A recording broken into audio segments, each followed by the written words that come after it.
Dostlarım hepinize merhaba. Öncelikle hepiniz kanalımıza hoş geldiniz. Evet sevgili dostlarım, bu yayınımızda Fed'in yapmış olduğu şahin açıklamalara değineceğiz. Özellikle Fed üyelerinin faizleri arttırma yönünde aceleci olduklarıyla ilgili şahin açıklamalar geldi. Bu şahin açıklamaların ardından dolar TL kurunda ne gibi açıklamalar olabilir? Sizlerle birlikte bunu değerlendirmeye çalışacağız. Fed tutanaklarına değinelim. Fed tutanaklarıyla birlikte dolar TL kurunda seyir hangi yöne doğru gidebilir? Bu video içerisinde sizlerle birlikte bunu burada değerlendirelim. Ayrıca yarın biliyorsunuz tarım dışı istihdam verileri açıklanacak. Bu tarım dışı istihdam verilerinde de ne gibi sonuçlar çıkabilir? Bu sonuçlar doğrultusunda dolarda, altında ve gümüşte ne gibi yönlere evrilmeler olabilir? Bunu burada sizlerle birlikte yorumlamaya çalışalım. Öncelikle Gülnaz hoş geldin. Serkan hoş geldin. Bu arada kanalımıza bir beğeni atarsak diğer arkadaşlara da yayınımız daha hızlı bir şekilde ulaşır. Arada sorularınıza da cevap vermeye çalışacağım. Artık yaş da gelmiyor demiş Taha Coşkun. Gökhan Dinç, Sayın Başkan bekleniyorsunuz demiş. Evet Gökhan'ım geldik, buradayız. Yorumlarımıza hemen başlayacağız. Evet, FED tutanaklarıyla hemen başlayalım arkadaşlar. Tutanaklarda üyelerin genel olarak arkadaşlar ekonomi, iş gücü piyasası ve enflasyona ilişkin gelişmelerin daha önce tahmin edildiğinden daha erken veya daha hızlı bir şekilde faiz arttırımının gerekebileceğinin sinyalini vermeleri üzerine altının ons tarafında bir geri çekilme yaşadık. 1790 seviyelerine kadar altının ons tarafında bir geri çekilme. Dolar endeksi ve ABD 10 yıllık tahvillerinde de yukarıya yönlü bir hareket izledik. Özellikle Türkiye piyasalarında bizler gibi doları yakından takip eden arkadaşlarımızın bugün itibariyle dolar TL kurunda 13.88 civarına kadar bir yukarı yönlü hareket olması ve buradan bir Merkez Bankası müdahalesiyle karşılaşan dolar TL kurunu da sizlerle birlikte inceledik. İlerleyen günlerde Fed'in 30 milyar dolarlık biliyorsunuz varlık alımlarında azaltma yönüne gideceği ve bunu Mart ayında bitireceği yönünde açıklamalar Aralık ayındaki Fed tutanaklarında mevcuttu arkadaşlar. Şimdi Fed'in yapmış olduğu ve bu tutanakların genel açılımıyla ilgili piyasaya verilmesiyle birlikte biz burada üyelerin tamamını hemen hemen çoğunun faiz arttırımına bir an önce başlanılması gerektiği yönündeki haberlerini okuyoruz. FED üyelerinin tutanaklarda enflasyonun %2 hedefinin üzerinde seyrettiği ve bunun Covid-19 salgını ile ekonominin normalleşmesiyle bağlantılı arz ve talep, burası çok önemli, arz ve talep uyumsuzluklarını yansıttığı bildirildi. Çoğu üyenin Covid-19'un ve Omikron varyantının ekonomik görünümü daha belirsiz bir hale getirdiğini vurgulaması ve bu belirsizliğin de ekonomi üzerinde herhangi bir olumsuz durum yaratmayacağı yönündeki öngörüleri mevcut. Biliyorsunuz Covid-19'un etkileri ve Omikron'un etkileriyle birlikte piyasadaki toparlanmanın birazcık daha desteklenmesi gerektiğini daha önceden FED üyeleri savunuyorlardı. Fakat artık Omikron'un etkilerinin ve Covid-19 etkilerinin iyice azaldığını düşünen FED üyeleri, ayrıca enflasyonist baskının da ülke üzerinde iyiden iyiye kendini hissettirmesi sonucunda artık faiz arttırımlarının bir an önce başlaması gerektiğinin üstünü vurgulamaya başladılar. Şimdi buradaki tutanaklardan piyasaların FED 2022 Mart ayından sonra faiz arttırışına geçer mi veya daha önce mi geçeceği yönündeki algıları oluştu. Genel kanı ise Fed'in Mart ayından önce faiz arttırımlarına başlayabileceği yönünde. Birçok ekonomist, uzman ekonomist arkadaşın da belirttiği gibi Ocak ayında acaba 25-26 Ocak ayında biliyorsunuz Fed'in bir toplantısı daha olacak arkadaşlar. Bu toplantıdan bir faiz arttırımı çıkabilir mi şeklinde sinyaller gelmesi ve bu sinyaller neticesinde piyasanın bunu faiz arttırımına başlanacağı yönünde algılaması, ayrıca varlık alımlarının azaltılmasına da daha fazla hız verileceği yönündeki Ocak ayı içerisinde açıklamaların gelebileceği yönündeki algılar neticesinde Dolar TL kurunda bizler o bir 13.88'e doğru bir atak yaşadık. Dolar TL kurunda 13.88 üzerine yaptığımız bu atak, dünkü gene videomuzda belirttiğimiz gibi arkadaşlar, bu 14 seviyesinde Merkez Bankası'nın bir müddet piyasalara müdahil olacağı yönündeydi. Fakat buradaki yeşil mumlar Dolar TL kurunda yukarı yönlü hareketin 14 TL üzerinde güçlenmesi ve kalıcılık sağlamasıyla birlikte yukarı yönlü hareketi ilk etapta 15.50-16 seviyesine doğru atabilir. Bu ihtimal çok güçlendi. Ayrıca yarın biliyorsunuz tarım dışı istihdam verileri de açıklanacak Cuma günü. Bu da 2022 Ocak ayının ilk tarım dışı istihdam verisi olacak. Burada da iş gücü piyasasından gelecek haberler önemli. Yani tarım dışında istihdam üretenlerin açıklanacağı bir veri olacak. Bu veri içerisinde de iş gücü, saatlik ücretler önemli takip edilmesi gereken ayrıntılar arasında olacak. Saatlik ücretlerin olumlu gelmesi gene Dolar TL tarafına olumlu yansır arkadaşlar. Ayrıca tarım dışındaki istihdam verilerinin yüksek gelmesi de iş gücü piyasasına katılımı fazlalaştığını ve normalleşmeyi ifade ettiğinden dolayı da gene bu açıklamalar, verilerin olumlu gelmesi tekrardan Dolar TL kurunda yukarı yönlü atakları başlatabilir. Bizlerin yakinen tarım dışı istihdam verisinde takip etmemiz gereken saatlik ücretler ve tarım dışı istihdam verisinin çıkaracağı sonuç önemli olacak. Bunları sizlerle birlikte zaten takip edeceğiz. Fed'in burada özellikle üzerinde durdu arkadaşlar. Biliyorsunuz 2021 yılında kendisi %2'lik bir enflasyon beklediği ve bu enflasyonun %2 üzerine çıkmayacağı yönündeki tahminleri mevcuttu. Fakat Fed'in tahminleri tutmadı. İlerleyen dönemlerde önce bir %5'lik enflasyona doğru ABD'de yukarı yönlü hareket gördük. Ve bu %5'lik enflasyon civarlarında FED artık yavaş yavaş enflasyonun kalıcı olduğunu kabullenmeye başladı. Ondan sonraki verilerde de zaten 6.8 civarında çıkan bir enflasyon verisiyle birlikte FED artık faizleri arttırmanın zamanının geldiğini düşünmekte. Çünkü iş çığırından çıkmadan önce bir an önce FED faiz arttırıp enflasyonu kontrol altına almak istiyor.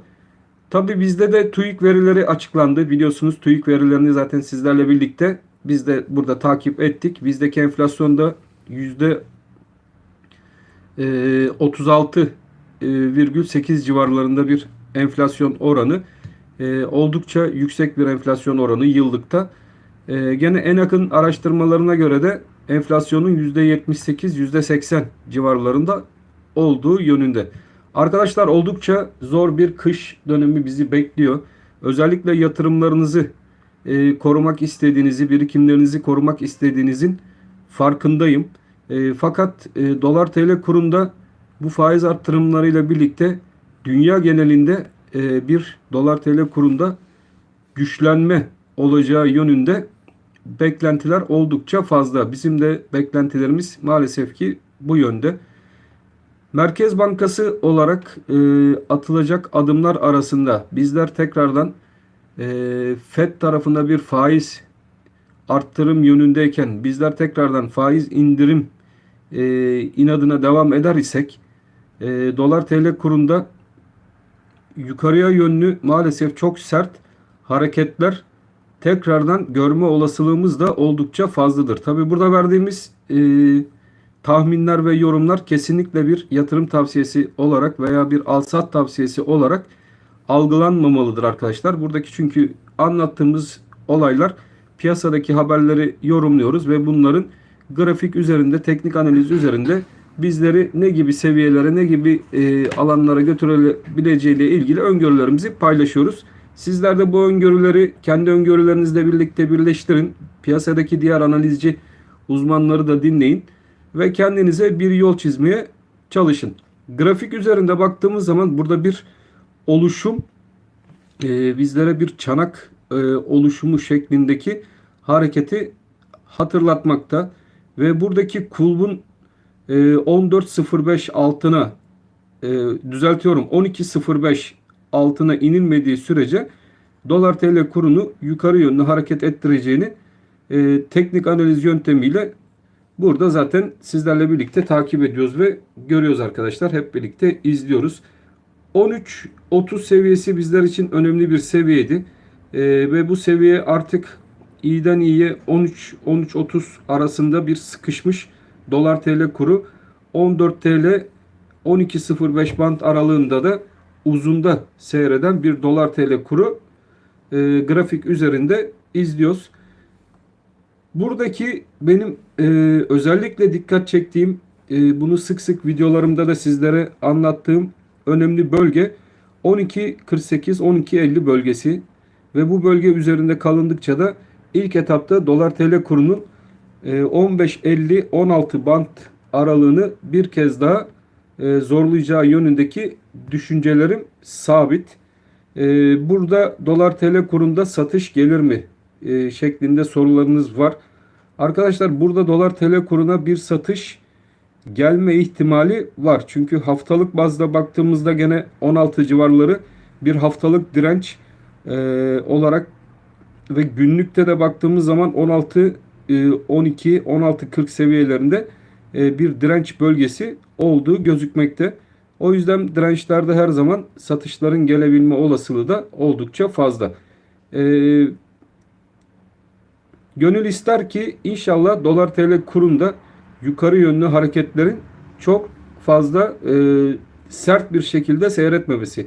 Çünkü yukarı yönlü çok sert seyreden dolar TL kurunda ülke olaraktan hepimiz vatandaş ve birey olaraktan hepimiz maalesef ki bir zarar görüyoruz. Ayrıca piyasadaki bu kadar fiyatın fazlalaşmasından kaynaklı olaraktan sizin elinizde bulunan sabit dolarınızın da bir anlamı kalmıyor. Sadece enflasyona karşı bir değer koruma aracı olarak bu dolar kurundan faydalanabiliyorsunuz.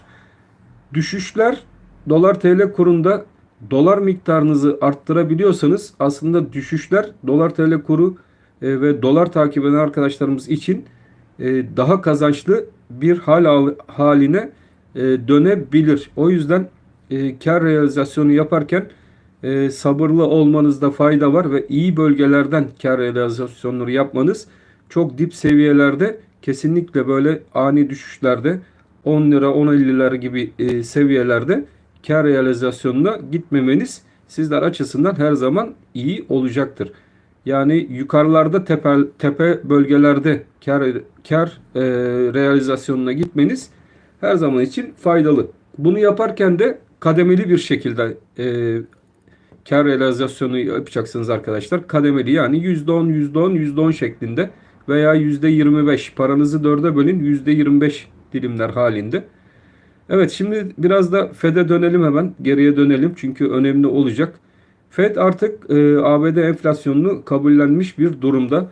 Omikron'un ve Covid-19'un etkilerinin artık eskisi kadar piyasalara etki etmeyeceğini düşünmekte arkadaşlar. Ama Avrupa tarafına baktığımızda, İngiltere tarafına baktığımızda Omikron varyantının etkilerinin gene piyasalarda bir kapanma sürecini başlattığını, ayrıca günlük vaka sayılarında dünya genelinde bir artış olduğu da gözlenmekte. Fakat bu Omikron varyantının hastanelerde yatış ve ölüm oranını arttırmadığı yönündeki söylemler de piyasada dolaşmakta. Sizlerle birlikte bunları zaten piyasalar bazında izliyoruz arkadaşlar.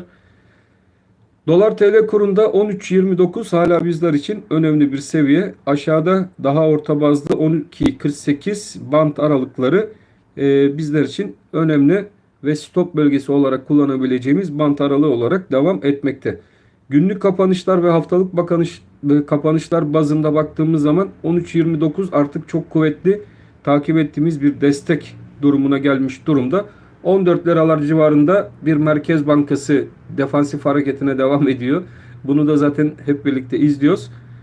Bunun üzerine taşması, buradaki hareketin 14 lira üzerine çıkması dolar TL kurunu bir anda 16-10 seviyesine doğru yukarı yönlü Fed'in de etkisiyle dünya piyasalarındaki doları ülkesine çekmek isteyen Fed'in de etkisiyle yukarı yönlü atabilir. Bu risk şu an itibariyle daha da artmış ve fazlalaşmış durumda arkadaşlar. Evet, DAX yükselişe devam eder mi demiş. Evet, büyük bir ihtimalle DAX yükselişe devam edecek Morevim. Ahmet Ezgin, İzmir'den bir arazi tarla için fikir verecektir demiş. Evet, tatil eğlence kanalım var arkadaşlar. Bu arada kendi reklamımı yapayım. Tatil eğlence kanalım var. Tatil eğlence kanalıma girerseniz güzel yerleri geziyorum. Ayrıca sizlere orayı üye olmaya da bekliyorum. Mutlaka o kanalımdaki videoları izleyin. Ege bölgesinde arsa ve tarla için fikir verecektiniz. Evet, İzmir'de Belenbaşı, Kırıklar, Kaynaklar, bu bölgelerde çok güzel arsalar var arkadaşlar. Uygun fiyatlı. Bu bölgeleri gezerseniz bu bölgeler içerisinde kendinize uygun büyük tarlalar ve arsalar alma imkanı yakalayabilirsiniz. Bunları da kısaca verelim hemen. Arsa fikirleri, arsa yatırımı düşünen arkadaşlar için de bu bölgeler iyi bölgeler diye düşünmekteyim. Evet, iyi yayınlar demiş Recai. Teşekkürler. Ersin Alakurt. Başkan, o küçük yatırımcıları koruyan, kollayan ve moral veren videolarını çok beğendik. Helal sana demiş başkan. Her şey para değil. Moral ve sağlık önemlidir. Evet arkadaşlar, moral ve sağlık çok önemli. Panik yapan bu piyasada her zaman kaybeder. O yüzden bu piyasa, bakın burası çok önemli. Beni çok iyi dinleyin. Bu piyasa sabırlıların sabırsızlardan para kazandığı bir piyasadır. O yüzden sabırlı olan bu piyasalarda her zaman kazanacaktır. Ersin Alakurt, başkan yanında bu kadar sevenim ve takipçim var demiş. Rahat ol demiş. Teşekkürler Ersin. Kralı gelse doğru bildiklerimizden şaşmayalım. Bu saatten sonra geri vites yok demiş. Evet Ersin, teşekkürler. Evet sevgili dostlarım, dolarda beklentilerimiz yukarı. Bu sefer Fed'in açıklamalarıyla birlikte ons tarafında, özellikle gümüş ve altın ons tarafında geri çekilmeler yaşadık arkadaşlar. Bu geri çekilmeler de bu şahin açıklamaların ardından ons ve altın tarafındaki arkadaşların bir miktar varlıklarında azaltma yönünden bir dolar diyelim, dolar tarafına geçmeleri de iyi olacaktır diye düşünmekteyim. Portföylerinde dolar ağırlıklı olmakta fayda var. Ersin gene Ersin başkan. Başka arkadaşları da alalım da. Hasan Bey. Ersin Bey'i okuduk. Az önce okuduk onu. Suat Bey'i okuyalım. Suat Yıldız. Dolar yakın zamanda 15'i geçer demiş. Yakın tanırım demiş kendini. Arkadaşım o benim demiş. Suat doları çok iyi tanırmış. Suat, İstanbul'a çok selamlar.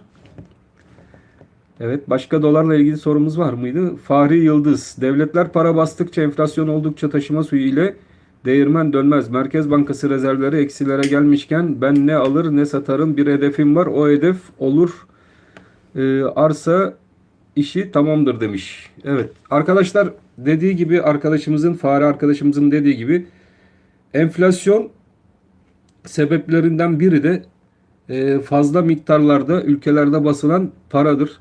ABD gibi rezerv parası olan bir ülkenin bile enflasyonları %7'ye dayanmışken gelişmekte olan ülkelerin ABD'nin dolarları tekrardan geriye ülkesine döndürme ve bu paraları artık tedavülden kaldırma girişimine başlamasıyla birlikte maalesef ki gelişmekte olan ülkeler bu durumdan olumsuz bir şekilde etkilenecek. Bundan maalesef ki kaçış yok.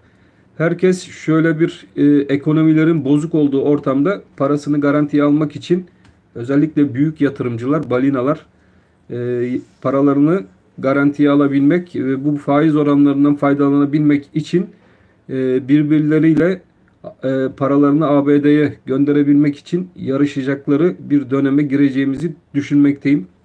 O yüzden artık dolar TL kurunda veya ülkemizde ne gibi örnekler alır Sayın Nebati Bey? Ya onun gözlerindeki ışığa da bakıyoruz. Gerçi ben gözlerindeki ışığa baktım ama pek bir şey göremedim Nebati Bey'in ışığından. Sizler bir şeyler görebildiniz mi onu da bilmiyorum. Bunu neden söylüyorum arkadaşlar? Ben üretim tarafına bakarım. Çünkü arz talep meselesi çok önemlidir. Enflasyonun özellikle düşürülebilmesi için arz ve talebin orantılı bir şekilde karşılanması şart. Biz bu arz talep meselesini orantılı bir şekilde karşılayamadığımız sürece maalesef ki enflasyonun önüne geçemeyeceğiz. Tarıma dayalı bir gıda politikamız varken sanayiye dayalı bir üretim politikasına giriştik. Fakat bunda da pek başarılı olduğumuzu düşünmüyorum. Köşke tarıma dayalı tarımı, çiftçiyi destekleyici politikalarımıza devam etseydik, onlara yol gösterici, örnek olucu politikaları geliştirseydik, şimdi bugün birçok ülkeden daha iyi bir durumda olacağımızı düşünüyordum. Fakat maalesef ki bu düşüncelerimiz sadece düşüncede kaldı, uygulamaya geçirilmedi. O yüzden kışın zaten tarımda yapılamayacağından dolayı gıda fiyatlarında ben herhangi bir aşağı yönlü düşüş maalesef ki beklemiyorum. Asgari ücretlinin, emeklinin aldığı maaşlar zaten daha ilk aydan elektriğe, doğalgaza, kiraya yapılan zamlarla birlikte onlar da erimiş durumda. Şu an piyasada yüksek ücret alanlarla asgari ücretin yukarıya çekilmesiyle birlikte gene bir belirsizlik oluştu. Çünkü yüksek ücret alanların maaş farkları da piyasalar tarafından yatırımcılar nezdinde maalesef ki onlar da bir dengesizlik içerisine girmiş durumda. Bakalım ilerleyen günlerde neler olacak? Türk İş'in açıklamaları, sendikaların açlık sınırları açıklamaları piyasalarda dönüyor. Onların da çok komik açıklamaları var. Sendikacıların çoğunun şu ortamda sınıfta kaldığı, işçinin yanında olmaktansa çoğunun patronların yanında olduğu da maalesef ki hepimiz zaten görüyoruz. İşçi ve emekli kendini korumak zorunda. 2000-2500 TL'ye çıkarılan bir emekli maaşına sevinmek ne kadar doğru, bunu da tartışmak lazım arkadaşlar. 2500 lirayla bu piyasada nasıl geçinilebilir onu da düşünmek lazım. Seda Beşiktaş, ne yapalım abi? Ölecek. Burada da çok Öleceğim ne demek Seda? Allah korusun. dolar yerinde sayıyor. Dolar yerinde sayıyor demiş Seda Beşiktaş. Seda Beşiktaş dolar yerinde sayıyor demek biraz haksızlık olur. Şu an %30, yani düştüğü alt seviyelerden %30, %35 dolar TL kuru yukarıda. Yani %50'ye yakın zararını kurtaran çok arkadaş olmuştur diye düşünmekteyim dolar TL kurunda özellikle. Hocam severek takip ediyorum ve dinliyorum demiş. Gram altın yorumlarında lütfen bizi mahrum bırakmayın. Evet, gram altını da hemen yapalım. Gram altıncılara da seslenelim. Şu an 795 TL civarlarında bir gram altın mevcut. Gram altında 773. Gram altıncılar 773 desteğini takipte kalsınlar. 773 desteği önemli. 773 desteği üzerinde kalındıkça gram altında yön dolar bazlı olaraktan zaten yukarı yönlü devam edecektir. Bu arada ons altın tarafını da takipteyiz. Ons altın FED açıklamalarıyla birlikte geriye 1794 seviyesine doğru bir çekildi. Onunla birlikte tabi gram altında da biraz aşağı yönlü hareket gördük. Fakat 773 desteği çok önemli arkadaşlar. Bu 773 desteğini gram altıncılar yakından takipte kalsınlar. Çünkü 773 desteği üzerindeki her hareket bizleri ilerleyen günlerde gram altında 835 ve onun üzerinde 933 TL civarına doğru giden hareketi gram altında başlatabilir. Tabi 773 şerrimiz var. 773 desteği kuvvetli bir destek olmaya devam ediyor. Bu destek üzerinde kaldıkça gram altında da beklentimiz yönün yukarı yönlü devam edeceği şeklinde. Evet, Teoman Vural. İhsan Dağcı kendisi Merkez Bankası'yla karıştırma Fed'i demiş. Teoman Vural. Sus artık demiş. İhsan Dağcı'ya demiş herhalde. Arkadaşlar kendi aranızda yorumlaşmayın. Hoş olmaz. Kendi aranızda hiç gerek yok. Bu piyasalarda sinirler gerilebilir. Bu sinirlerimizi birbirimize sataşaraktan maalesef ki piyasalardaki düşüşleri veya yükselişleri engelleyemeyiz. Kendi görüşünüzü yazın. Kendi görüşünüzü ve düşüncenizi yazın. Bunları zaten gördükçe burada yorumlamaya çalışıyoruz. Hasan Bey var mıydı başka dolar sorumuz? İhsan Bey var. İhsan Dağcı, iyi akşamlar demiş. İyi akşamlar İhsan. Mart'ta faiz arttırmazlar. Ben bunların senaryolarını daha önce izlemiştim. Senede en az 3 dediler. Sonra bir tane zoraki arttırdılar. İhsan, şu an tutanakları bizler okuyoruz. Tutanaklarda üyelerin genelinin yani genelden fazlasının ekonomi ve iş gücü piyasasında enflasyona ilişkin gelişmelerin Fed'in beklentilerinin üzerine çıkması nedeniyle artık Fed'in bir faiz arttırma dönemine geçmesiyle ilgili düşünceleri var. O yüzden biliyorsunuz orada faizler üyelerin çoğunluğuna bakıyor. Bu üye çoğunluğunun Fed tutanaklarında faiz arttırma yönüne bir an önce gidilmesi gerektiğiyle ilgili açıklamalar yaptığı için bizler faiz arttırımlarının daha erken başlayabileceği ile ilgili buradan görüş çıkardık. Tabii sizin görüşünüz nasıl olur onu bilmem. Evet. Gram altını yorumladık zaten. Ahmet Karahan teşekkürler demiş. Serkan Paşa. Evet, Serkan Paşa tarla yatırımda gübre ne iş demiş. Evet. Gübre fiyatları inşallah düzelecek arkadaşlar. Başkan bu sene Trabzonspor şampiyon olur mu demiş Uğur. Uğur inşallah gönlüm senden yana. İnşallah Trabzon şampiyon olur. Serdar Terler sabrı öğretiyorsun demiş. Teşekkürler. Cesur bir başkan çok doğru söylüyorsun. Bu Amerika Fed ilk hareketi başlattı. Faizi arttıracağını gösterdi demiş. Bu da doların yükseleceğini gösteriyor. Söylediğin gibi yüksekten alanlar bozmadan bekleyin demiş. Tabii bu cesur arkadaşımızın düşüncesi. Bizler teknik olarak teknik seviyelere riayet edeceğiz arkadaşlar. Bizler için 13 üzerinde hatta 12.50 üzerinde kaldıkça dolar maalesef ki güçlüdür. Teknik açıdan baktığımızda bizler bu şekilde yorumluyoruz. 12.50'nin altına tekrardan düşürmeyi başarabilirlerse o zaman aşağı yönlü biraz elimizdekileri çıkartabiliriz. Ama şu an itibariyle dolar maalesef ki dünyada ve globalde güçlü seyrini devam ettiriyor arkadaşlar. AKFO sanki tavsiyelerim banaydı demiş. Leyla iyi akşamlar demiş. İyi akşamlar Leyla. Evet. Babuş sen Beşiktaşlısın hep. O yüzden Beşiktaş'ı bir şey yapıyorsun. Diğer arkadaşları da okuyalım. Muhsin Çelik. Hasan Bey de bu arada Beşiktaşlı. O yüzden hep Beşiktaşlıları bana gösteriyor. Dolar bu fiyattan alınır mı başkan demiş Muhsin Çelik. Muhsin Çelik dolar bu fiyattan alınır mı? Onun kararını sen vermen lazım. Ben dolarla ilgili düştüğü seviyede bu seviyeden ben olsam alırdım diye fikrimi belirtmiştim.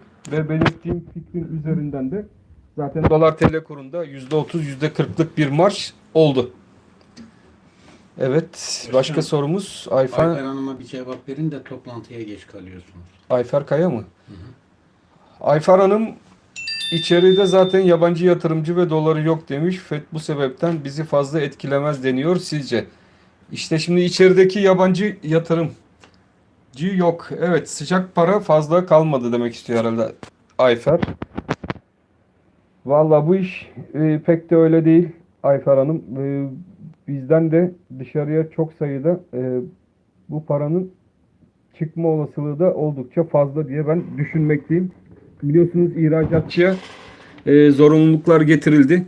İhracatçı da bu zorunluluğu karşılamamak için belki de büyük bir ihtimalle büyük bir miktar dolarını ABD'de değerlendirmek isteyebilir faizde.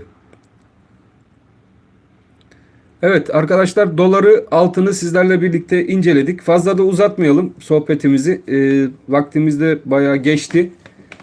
İnşallah buradaki anlattıklarımızın size bir faydası oluyordur. Size bir faydası olduğunu düşünüyorsanız kanalımıza bir beğeni atmayı unutmaz. Şu an kanalımızı dışarıdan seyreden arkadaşlarımızı da mutlaka kanalımıza abone olmaya davet ediyoruz.